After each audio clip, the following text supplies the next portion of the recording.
For MFA Incorporated, I'm Julie Harker with Brownfield Ag News, speaking with Dr. Jim White, Director of Livestock Nutrition at MFA Incorporated in Columbia, talking about ways cattle producers can fight flies. What I see mostly is concerns with pasture cattle. Certainly, we see some confined cattle, but for the most part, from my perspective of being a feed guy, see more interest in what to do with pasture cattle. Certainly, there's a number of things that need to be worried about flies. I mean, they can spread anaplasmosis. There's some concern about pink eye. Certainly, they annoy animals. Horn flies, particularly as blood feeders, will have a tendency to reduce the animal's performance. I would say that it seems like that the horn flies are the ones that give us the most problems. For the most part, we've wanted to look at uses of IPM, integrated pest management, on how to address those issues where we use multiple means of trying to control those pests. Particularly with horn flies, if I'm going to use a feed-through insecticide in a supplement or a mineral, say Alticid or Raybon or Clarifly, that approach needs to be initiated early. It's not a reactive approach. I need to feed that pesticide, have it in the manure where it'll then be effective to where the flies are at. If I have a large number of flies, I'm late in putting out my feed-through pesticide. So, certainly using a insecticide in the feed has been one thing that we've looked at doing. There's the Raybon product, which is an organophosphate, and then there's also the growth regulator products, the Alticid, the Clariflies, the IGR type of products. We usually recommend start feeding those products 4 weeks before the flies typically appear, and then 4 weeks after that last killing frost, or that first killing frost. In middle Missouri, that's probably going to be, the 15th of October. So we'd feed it, into first week of November or so. But the use of insect growth regulators are helpful.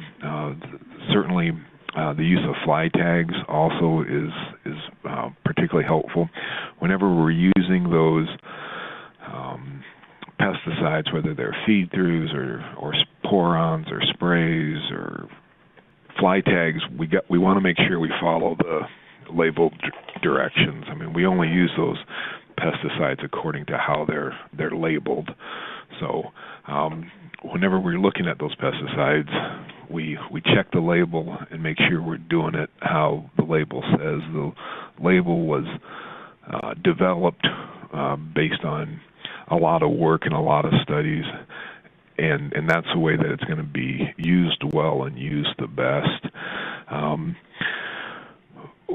Usually on putting on fly tags, if I'm looking at horn flies, somewhere around that 200 flies to the animal is the place where we'll start putting the tags on.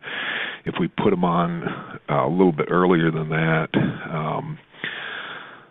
we don't seem to have as much control. At the end of the season, we'd certainly like to pull the tags. Seems like that gives us less issues of exposing those flies later in the year to lower concentrations of pesticides. So again, we want to follow the directions on whatever product we're using and use them how the labeling says that we're supposed to be using those products. When we're measuring or counting the flies on the animals, I've had the best luck early in the morning, particularly where the wind's down, and you'll see the flies up on the backs of the animals, principally along the sides, going down toward the navel of the animal. But in the cool of the morning, they won't be quite as active, the flies, and they're easier to count. Usually we'll just grid them out and then count in the grid and kind of guess. And that magic number for control is 200 flies. The use of porons has been certainly effective. We'll use porons particularly for internal parasites. We'll look at, feeding a feed through, using fly tags, using porons. Dust and rubs will also be ways that we'll put pesticide onto cattle. We'll also spray cattle. It can be kind of time consuming, but it certainly works.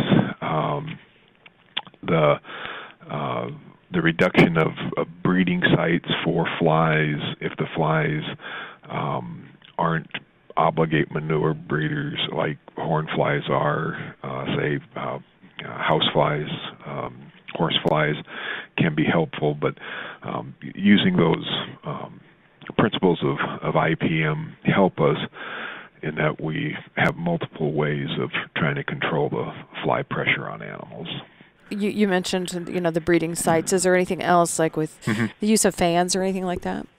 Okay, well, certainly the use of fans has been very helpful on heat abatement, use of sprinklers and fans.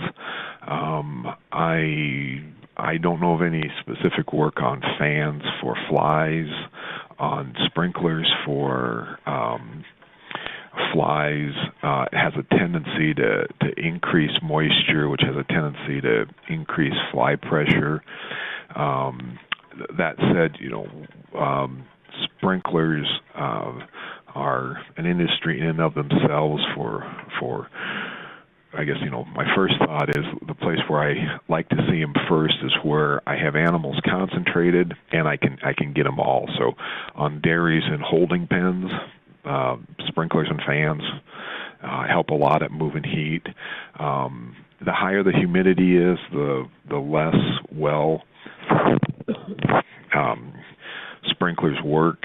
I grew up in the Southwest, and I was probably 20 before I lived in a house that had air conditioner, because up until that time we always had what was called swamp coolers, and what they were was just a pad that you wetted and then you blew air through it with a fan, and they worked great. But that was because humidity was like 5%, so it really worked pretty well.